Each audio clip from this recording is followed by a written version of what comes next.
Hi, this is Steve, Granite Assay Technology, with a video on how to use the basic pump from Buck.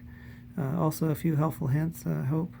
Let's jump into the hints right away. Sometimes people will sample the wrong direction on the cassettes.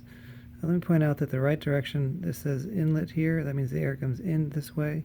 Since the pump sucks air, that means the pump gets connected to the back side, so the air flows this way. And it also, there's always the spokes of the wheel here. That's the side that connects to the pump.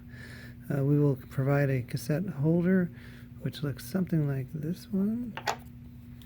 Okay, this one's got a cyclone on it, but it'll clip to your collar, and the air will flow up in here. And if you need to do open face monitoring, there are 3 pieces so here, and so you take off the top piece. The middle piece will keep the filter from falling out, so that's what they're built for. But if you happen to have a 3-piece cassette and the method says to use a 2-piece cassette, it's no big deal. It doesn't matter. It's all function the same. For tubes, sometimes again people sample the wrong direction. There is an arrow on all the manufacturers of these tubes have arrows that tell you which way the direction goes. The big section gets the air first, small section gets the air second. That means it connects to the pump here, and the air flows this direction from here. Now there are shards here that can cut you, so be careful about that. You'll receive a low flow adapter, and so when you squeeze it through here, be careful. And then there's a cover which will cover the entire thing, so when you're sampling, the air goes through this little hole and you won't get cut. Okay, so as far as the Buck goes, turn it on, and it boots up. Alright, and it's ready to go. So I'm ready to go, so I press start. And I've already got some sampling information, but you can see it's 1 liter so far, and the lapse time is no time at all. So it's in between 1 and 0.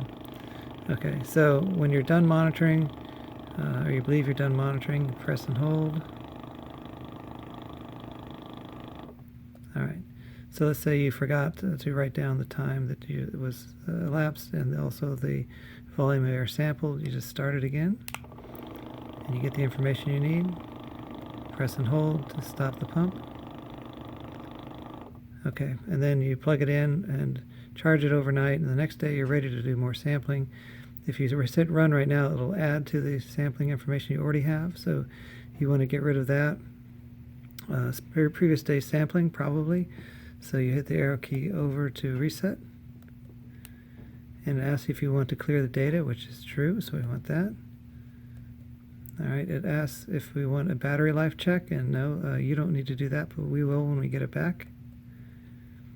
Okay, and so it's ready to run again, but when I hit run, it's going to ask if I want to change the calibration, which I don't. So it'll turn on the pump, and I can dial the stronger or weaker. So I'll turn that on. So I don't want that because I'm going to be sampling with the same media type.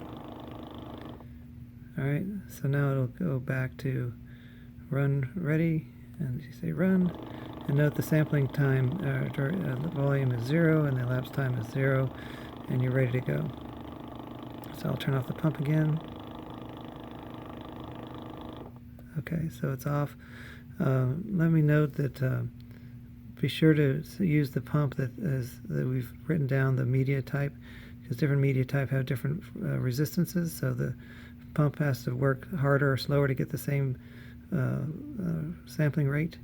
So make sure you use the same sampling media for a pump that it's marked for. And I think that's it. Feel free to contact us with more questions about this, but that's it for now. Thank you.